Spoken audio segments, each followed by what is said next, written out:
નમસ્કાર મિત્રો, આપનું ફરી એકવાર સ્વાગત છે આપણી આ YouTube ચેનલમાં. મિત્રો, છેલ્લે આપણે સ્વાધ્યાય 2.4 છે એના દાખલા નંબર 3 સુધી છે એ ગણતરી કરેલી હતી. હવે એમાં મેં અમુક દાખલાઓ છે એ હોમવર્કમાં આપેલા હતા, પણ તમારા કોઈના પણ હજી સુધી હોમવર્ક છે એના આન્સર આવ્યા નથી. તો હું એવું માની લઉં કે તમે હોમવર્ક છે એ કરેલું નથી. ચાલો વાંધો નહીં, આપણે દાખલા નંબર 3 છે સ્વાધ્યાય 2.4 ના એની ગણતરી શરૂ કરીએ. દાખલા નંબર 3 છે એની રકમ આ પ્રમાણે છે કે નીચેના દરેકમાં જો x - 1 છે એ px નો એક અવયવ હોય તો k ની કિંમત શોધો. અહીંયા આગળ દાખલા નંબર 1 ની રકમ આપણને આપેલી છે કે px બરાબર x² + x + k છે. હવે જો આપણે વારંવાર આની પહેલા પણ સૂચનાઓ આપી છે અને આપણે શીખીએ છીએ કે x - 1 છે એ એક અવયવ હોય. જો x - 1 છે એ એક અવયવ હોય તો સૌપ્રથમ આપણે x - 1 બરાબર 0 લઈ લેવાનું. હવે x - 1 બરાબર 0 લઈએ તો આ -1 છે એને હું બરાબરની જો જમણી બાજુ લઈ જાઉં તો ત્યાં +1 થાય અને આપણે જ્યાં px વાળું સમીકરણ છે એમાં x બરાબર 1 મૂકી દેવાનું. આ -1 બરાબરની બીજી બાજુ જાય તો x બરાબર 1 થાય. એનો મતલબ કે p1 બરાબર 0 થાય. તેથી આપણે કહી શકીએ કે p1 બરાબર 0 થાય. હવે p1 બરાબર 0 થાય તો આપણું સમીકરણ px બરાબર x² + x + k માં x બરાબર 1 લઈ લેવાનું. હવે જુઓ, આપણે અહીંયા આગળ x ની કિંમત છે એ 1 લઈ લઈએ તો આપણે લખી શકીએ p1 બરાબર જ્યાં x દેખાય ત્યાં આગળ આપણે 1 મૂકી દેવાના એટલે 1² + 1 + k બરાબર કેટલા થાય તો કે 0, કારણ કે p1 ની કિંમત 0 થાય. જો x - 1 એક અવયવ હોય તો આ -1 ને જમણી બાજુ લઈ જાય એટલે કે x બરાબર 1 છે એની કિંમત આખા સમીકરણમાં મૂકવામાં આવે તો આ સમીકરણ છે એની કિંમત 0 થાય. આવું આપણે અગાઉ વારંવાર શીખી ગયા છે. હવે આ વસ્તુ તો સાવ સહેલી છે અને તમને આવડે છે. હવે 1 નો વર્ગ એટલે 1 + 1 + k બરાબર 0. તો 1 ને 1 થાય 2 + k બરાબર 0. આ +2 છે એને હું બરાબરની બીજી બાજુ લઈ જાઉં તો +2 ના કેવા થઈ જાય તો કે -2. તો અહીંયા આગળ k ની કિંમત આવે -2. આ આપણો આન્સર આવે. એના પછી દાખલા નંબર 2 છે એની આપણે ગણતરી કરીએ. દાખલા નંબર 2 છે એની રકમ છે કે px બરાબર 2x² + kx + √2. મિત્રો, આ દાખલો છે એ પણ અતિશય સરળ છે. આપણે અહીંયા x - 1 બરાબર હું લઈ લેવા, કારણ કે x - 1 છે ઈ એનો એક અવયવ છે. તો આપણે લખી શકીએ કે x - 1 બરાબર 0 એટલે કે x બરાબર 1 થાય. એટલે કે p1 બરાબર 0 થાય. હવે p1 બરાબર 0 થાય તો આપણું સમીકરણ px બરાબર 2x² + kx + √2 માં x બરાબર આપણે કેટલા લેવાના થાય તો કે x બરાબર આપણે અહીંયા આગળ 1 લેવા પડે. તો આપણે 1 લઈ લઈએ તો p1 ની કિંમત 0 થાય. તો જ્યાં x દેખાય ત્યાં આગળ આપણે 1 મૂકીએ તો 2 * x² એટલે જ્યાં x દેખાય ત્યાં 1 મૂકવાના + k * x એટલે 1 + √2 બરાબર 0. હવે 1² 1 * 2 એટલે 2 + k * 1 એટલે k + √2 બરાબર 0. હવે આ બે વત્તા છે ઈ બરાબરની જમણી બાજુ જાય તો ઓછા થઈ જાય. એ જ રીતે વર્ગમૂળ 2 છે એને પણ જમણી બાજુ લઈ જાઓ તો વત્તા છે તો ઈ પણ કેવા થઈ જાય ઓછા. જમણી બાજુ બેયમાંથી માઈનસ સામાન્ય કાઢો તો માઈનસ કૌંસમાં વધે 2 વત્તા વર્ગમૂળ 2. આ આપણી k ની કિંમત મળે. મિત્રો આ દાખલા છે ઈ પ્રમાણમાં અતિશય સહેલા છે. તો સૌપ્રથમ આ દાખલા છે તમારી બુકમાં ઉતારી લો અને આનો દાખલા નંબર 3 એની રકમ છે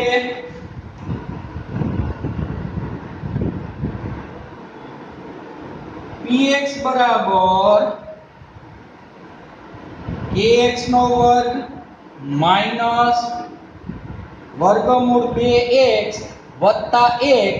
આની ગણતરી તમારે હોમવર્કમાં કરવાની છે મિત્રો. આની જેમ જ અહીંયા x ની કિંમત 1 લઈ લેવાની એટલે સમગ્ર સમીકરણ છે એની કિંમત 0 થઈ જાય અને સમગ્ર સમીકરણની કિંમત 0 લઈ અને k ની કિંમત છે એ આપણને મળી જાય. તો આ એક દાખલો છે એ હોમવર્કમાં કરી અને મારા મોબાઈલ નંબર 99040 30286 99040 30286 ઉપર મોકલવાનું ભૂલતા નહીં. અને તમે તમારું ધોરણ તમારું નામ લખીને મને મોકલજો કે જેથી મને ખબર પડે કે કેટલા વિદ્યાર્થીઓ છે એ હોમવર્ક કરે છે અને કેટલા વિદ્યાર્થીઓ છે એ હોમવર્ક કરતા નથી. મિત્રો તમે હોમવર્ક કરશો અને દાખલો છે એ આવડી જશે તો એ તમારા માટે જ હિતાવહ છે. તો દરરોજે દરરોજનું હોમવર્ક કરતા રહો. ચાલો આ દાખલાઓ છે એની ગણતરી કરી અને ફટાફટ આ હોમવર્ક કરી અને મને મોકલી આપો. પછી આપણે આગળ દાખલા નંબર 4 છે એની ગણતરી છે એ કરી લઈએ. ચાલો મિત્રો આપણે એના પછી દાખલા નંબર 4 છે એની ગણતરી કરીએ. દાખલા નંબર 4 ની રકમ આપેલી છે કે px બરાબર kx નો વર્ગ ઓછા 3x વત્તા k. અહીંયા પણ x ઓછા 1 છે એ px નો એક અવયવ છે. હવે px નો એક અવયવ હોય તો આપણે લખી શકીએ કે x ઓછા 1 બરાબર 0 થાય. જો અહીંયા આગળ x ઓછા 1 બરાબર 0 હોય તો ઓછા 1 બરાબર ની બીજી બાજુ જાય તો શું આવે x બરાબર 1 એટલે કે p1 બરાબર 0 થાય. હવે p1 બરાબર 0 થાય તો આપણે px બરાબર kx વર્ગ માઈનસ 3x વત્તા k માં x બરાબર 1 લઈ લેવાના. હવે અહીંયા આપણે p1 શોધવાના એટલે કે જ્યાં આગળ x દેખાય ત્યાં આગળ આપણે 1 મૂકી દેવાનો. તો k ગુણ્યા 1 નો વર્ગ ઓછા 3 ગુણ્યા 1 વત્તા k બરાબર થાય 0. હવે મિત્રો અહીંયા બે વખત k આવે છે તો ભલે આવે. અહીંયા 1 નો વર્ગ એટલે 1 1 ગુણ્યા k એટલે k -3 વત્તા k બરાબર 0 વત્તા k બરાબર 0. હવે k વત્તા k એટલે 2k થાય. આ -3 છે ઈ બરાબરની જમણી બાજુ જાય તો +3 થાય. હવે અહીંયા આગળ k છે એની સાથે 2 ગુણાકારમાં છે અને મિત્રો આપણને ખબર છે કે કોઈ પણ રકમ ગુણાકારમાં હોય એને હું બરાબરની જમણી બાજુ લઈ જાઉં તો એ બરાબર છે ભાગાકારમાં જાય તો k બરાબર આપણને કિંમત મળે 3/2. આ આપણો આન્સર આવે. મિત્રો આ દાખલો છે એ અતિશય સરળ છે. સૌપ્રથમ આ દાખલો છે એ તમે તમારી પાકી બુક છે એમાં ઉતારી લો. પછી આપણે દાખલા નંબર 4 છે એમાં અવયવ પાડો. અહીંયા આગળ આપણને પહેલા દાખલાની રકમ આપેલી છે 12x નો વર્ગ ઓછા 7x વત્તા 10. આના આપણે અવયવ પાડવાના છે. હવે આના અવયવ પાડવાનું તમે ધોરણ 8 માં શીખી ગયા છો, એની અગાઉના ધોરણમાં પણ શીખી ગયા છો. છતાં પણ આપણે ભૂલાઈ ગયું હોય તો આના અવયવ છે એ કઈ રીતે પાડવા તે આપણે જોઈએ. એના પહેલા તમારી પાકી બુકમાં દાખલા નંબર 4 છે એ ઉતારી લો.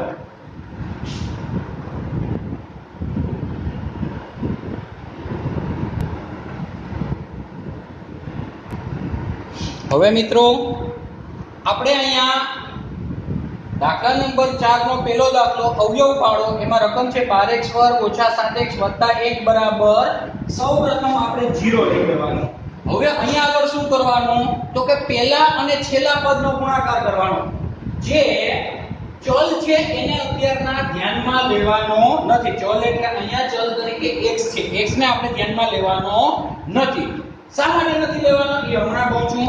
અહીંયા પહેલા ને છેલ્લા પદનો ગુણાકાર કરવાનો, તો 12 એકુ 12 આવે, અહીંયા આવે 12. હવે પહેલા ને છેલ્લા પદનો ગુણાકાર કરી અને એના એવા બે ભાગ પાડવાના કે વચ્ચેનું પદ અહીંયા કેટલા છે -7 આવે. હવે જુઓ અહીંયા પહેલા ને છેલ્લા પદનો ગુણાકાર થાય છે +12. હવે આપણે +12 ના એવા ભાગ પાડવાના છે કે -7 આવે.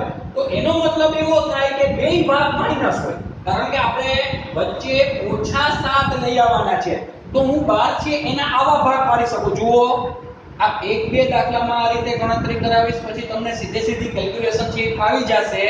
હજી જેને કેલ્ક્યુલેશનમાં મુશ્કેલી પડે અવયવમાં, એ અહીંયા ખાસ ધ્યાન આપજો, કારણ કે અવયવ છે એનો ઉપયોગ આપણે ધોરણ 10 માં વારંવાર આવવાનો છે.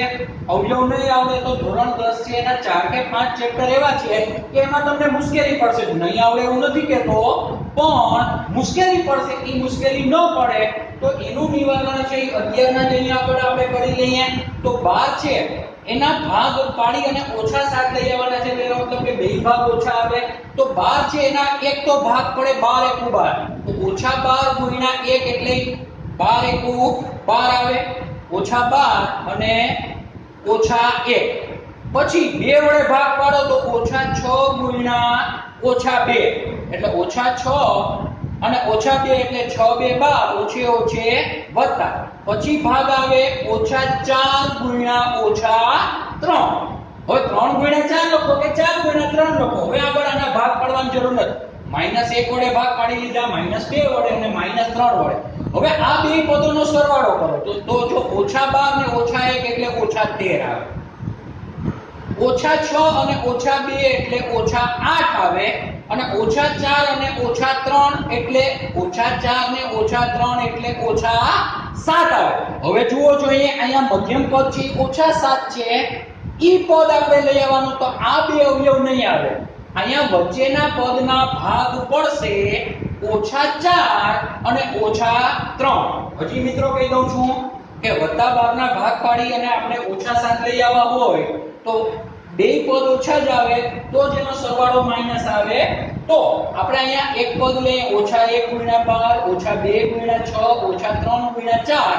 પછી આ બંને પદોનો સરવાળો કરવાનો.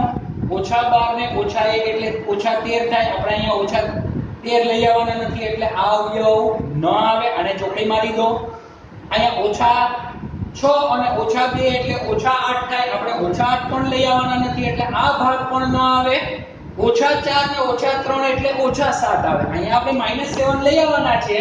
તો એનો મતલબ કે અહીંયા વચ્ચેના પદ છે -7 એના ભાગ પડશે -4 અને -3. તો ચાલો આપણે અહીંયા આગળ ભાગ પાડી નાખીએ. આ રીતે વચ્ચેના પદના શું ભાગ પડશે?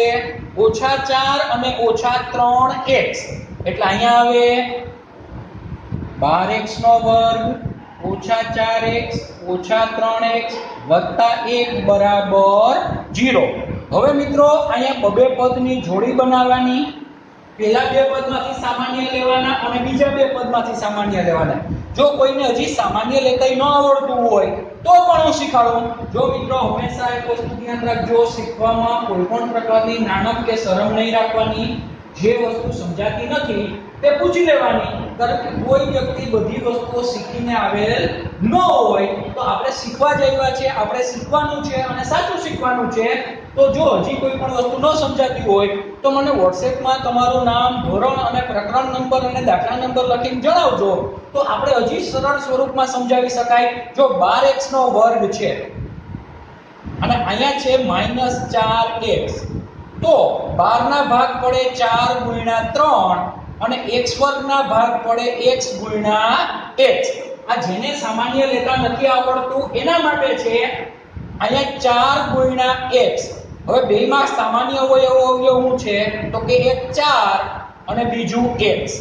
એનો મતલબ કે પહેલા બે પદમાંથી સામાન્ય આવે 4x, તો પહેલા પદમાંથી વધે 3 ગુણ્યા x એટલે 3x, વચ્ચે ઓછાની નિશાની અને બીજા પદમાં કાંઈ ન વધે તો ગુણાકારમાં આપણો એક તો હંમેશા હાજર જ હોય, તો અહીંયા આવે -1.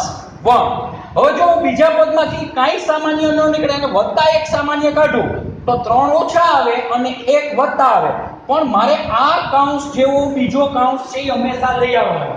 તો ઈ કાઉન્સ લઈ આવવા માટે અહીંથી -1 સામાન્ય કાઢું તો હંમેશા મિત્રો યાદ રાખજો -1 જ્યારે સામાન્ય લેવામાં આવે ત્યારે નિશાની વિરુદ્ધ થઈ જાય. વિરુદ્ધ એટલે તો કે 3x છે એ વત્તા થઈ જશે અને 1 ઓછા થઈ જશે. હવે આ બેય કાઉન્સ સરખા આવે. જો અહીંયા બેય કાઉન્સ સરખા ન આવે તો તમારી ગણતરીમાં ક્યાંક ભૂલ સમજવી, અને આ બેય કાઉન્સ સરખા આવે તો તમારી ગણતરી સાચી છે એવું માનવાનું. હવે આ બેય પદમાંથી સામાન્ય ફરી પાછું આ કાઉન્સ સરખા છે તો 3x ઓછા 1 સામાન્ય, તો પહેલા પદમાંથી વધે 4x અને બીજા પદમાંથી વધે ઓછા 1 બરાબર 0.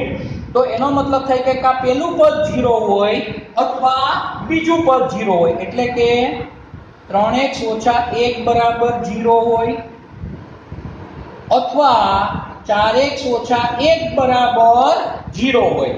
હવે અહીંયા ઓછા 1 છે એને હું બરાબરની જમણી બાજુ લઈ જાઉં તો એ કેવા થાય +1. હવે અહીંયા 3 છે એ ગુણાકારમાં છે, તો કોઈ પણ સંખ્યા ગુણાકારમાં હોય એને જો જમણી બાજુ લઈ જવામાં આવે તો એ કેવા થાય બરાબર છે મિત્રો માઈનસ થાય. તો અહીંયા આવે x બરાબર 1/3. હવે અહીંયા ઓછા 1 છે એને હું જમણી બાજુ લઈ જાઉં તો ન્યા આવે +1 અને x ની સાથે અહીંયા આગળ 4 ગુણાકારમાં છે, તો ગુણાકારમાં હોય એને બરાબરની જમણી બાજુ લઈ જાઉં તો આ પદ આવે ભાગાકારમાં, એટલે x ની કિંમત આવે 1/4. તો આનો મતલબ કે x બરાબર અહીંયા આગળ 1/3 હોય અથવા x બરાબર 1/4 હોય. હવે મિત્રો તમારો આ જવાબ સાચો છે કે ખોટો છે જો એ નક્કી કરવું હોય તો અહીંયા x ની કિંમત 1/3 અને 1/4 મૂકી દો તો સમગ્ર સમીકરણ છે એની જો કિંમત શૂન્ય થઈ જાય તો આપણો આ જવાબ સાચો છે, અને જો શૂન્ય ન થાય તો આપણો આ જવાબ સાચો નથી એવું આપણે કહી શકીએ. તો મિત્રો આ દાખલો છે એ સૌપ્રથમ તમે તમારી પાકી બુકમાં ઉતારી લો. આના પછી આપણે આગળ દાખલા નંબર 2 છે એની ગણતરી છે કરાવી દઈએ. ચાલો મિત્રો આપણે એના પછી દાખલા નંબર 2 ની ગણતરી કરીએ. હજી કહું છું શાંતિથી આ વિડિયો છે એમાં ખાસ કરીને અવયવનો ભાગ છે એ તમે 2 કે 3 વખત નિરાતે જોશો એટલે તમને લગભગ દાખલા છે એ સમજાઈ જશે. હજી ન સમજાય તો કે જો આના કરતા પણ આપણે વધુ સરળ રીત છે એનો ઉપયોગ છે એ કરશું. જો અહીંયા આગળ રકમ આપેલી છે કે px બરાબર 2x² + 7x + 3, એટલે કે આપણે 2x² + 7x + 3 બરાબર શું લઈ લેવાનું તો કે 0 લઈ લેવાનો. હવે મિત્રો હમણાં જ આપણે આગલા દાખલામાં વાત થઈ કે પહેલા અને છેલ્લા પદનો ગુણાકાર કરવાનો, તો 3 2 6, અહીંયા આગળ ગુણાકાર આવે 6. હવે આપણે 6 ના એવા ભાગ પાડવાના કે વચ્ચેનું પદ 7 આવે. હવે જુઓ 6 ના ભાગ એક તો પડે, આપણે બધાય પદ વત્તા છે એટલે અવયવ પણ આના વત્તા જ પડશે, એટલે આના અવયવ પડે 1 6 6, બીજા અવયવ પડે 2 3 6. હવે 2 3 6 કયો કે 3 2 6 કયો, બે વસ્તુ એક જ થાય. હવે અહીંયા 6 ને 1 આવે 7, અહીંયા 3 ને 2 આવે 5. હવે અહીંયા જુઓ છો અહીંયા આપણે લઈ આવવાના છે 7, તો એનો મતલબ કે અહીંયા અવયવ આવશે 1 અને 6. તો આપણે 7 ના ભાગ પાડવાના 1 અને 6, એટલે કે આપણે આ રીતે લખી શકીએ 2x² 1x નો લખાય, ખાલી x જ લખાય, +6x + 3 બરાબર 0. હવે મિત્રો આપણી વારંવાર વાત કરી છે એ પ્રમાણે બે પદની જોડી બનાવી દેવાની, પહેલા બે પદમાંથી અને બીજા બે પદમાંથી સામાન્ય લેવાનું. પહેલા બે પદ છે એમાંથી સામાન્ય લેવાના 2x, તો 2x વર્ગમાંથી 2x જાય એટલે ત્યાં વધે x. અહીંયા x છે ઈ કોમન આવી ગયો, અહીંયા સોરી 2x સામાન્ય નહીં આવે, ફક્ત x જ સામાન્ય આવશે એટલે કૌંસમાં વધશે 2x અને x સામાન્ય આવી ગયો એટલે કાંઈ ન વધે તો કેટલા વધે, તો કે 1 વધે. હવે અહીંયા 6 ના ભાગ પડે 3 2 6, તો 3 સામાન્ય આવે, અહીંયા નિશાની કરવાનું ભૂલાય નહીં. વત્તા 3 સામાન્ય લઈ લઈએ તો કૌંસમાં વધે 2x અને 3 કોમન વયા ગયા એટલે ન્યા વધે +1 બરાબર 0. અહીંયા જુઓ જોઈએ કે આ બે કૌંસ છે એ સમાન આવ્યા. જો આ બે કૌંસ છે એ સરખા ન આવે તો આપણે અહીંયા આગળ ક્યાંક ભૂલ છે એવું સમજવાનું. હવે આ બે પદમાંથી સામાન્ય આવે 2x + 1, તો પહેલા પદમાંથી વધે x અને બીજા પદમાંથી વધે +3 બરાબર 0. તો એનો મતલબ કે આ પહેલો કૌંસ બરાબર 0 હોય અથવા બીજો કૌંસ બરાબર 0 હોય તો આપણે લખી શકીએ 2x + 1 બરાબર 0 અથવા x + 3 બરાબર 0. હવે આ બે પદ છે એનું આપણે અહીંયા આગળ સાદું રૂપ આપીએ તો 2x બરાબર +1 બરાબરની બીજી બાજુ જાય તો -1 થઈ જાય. હવે અહીંયા 2 છે એ ગુણાકારમાં છે, ગુણાકારમાં હોય પદ બરાબરની બીજી બાજુ જાય તો તમને ખ્યાલ છે મિત્રો, બરાબર છે એ માઈનસ થઈ જાય તો x બરાબર આવે -1/2 અને અહીંયા x છે એમાં +3 ને બરાબરની બીજી બાજુ લઈ જાઓ તો આપણને ખ્યાલ છે. હવે મારા કરતા તો તમને વધારે આવડે છે, x બરાબર થઈ જાય -3. તો આમ અહીંયા x ની કિંમત આવે -3 અથવા -1/2. હવે મિત્રો એના પછી દાખલા નંબર 3 છે એની ગણતરી તમારે હોમવર્કમાં કરવાની છે. આ રકમ આ પ્રમાણે છે, પ્રયત્ન કરજો. જો દાખલાની ગણતરી નહીં થાય તો મને જણાવજો, તો આપણે ત્રીજા દાખલાની ગણતરી કરાવી દેશું. 6x² + 5x - 6. આ એક દાખલાનો પ્રયત્ન તમારે હોમવર્કમાં કરવાનો છે. હવે આ દાખલા નંબર 2 છે એ લખી લો અને ત્રીજો દાખલો છે ફટાફટ હોમવર્કમાં કરી અને મને WhatsApp કરી દો. આપણે નેક્સ્ટ ભાગમાં આના પછી આગળ દાખલા નંબર 4 થી ગણતરી છે એની શરૂઆત કરશું. એના પહેલા આ દાખલાઓ છે એ લખી લો. તમારો ખૂબ ખૂબ આભાર.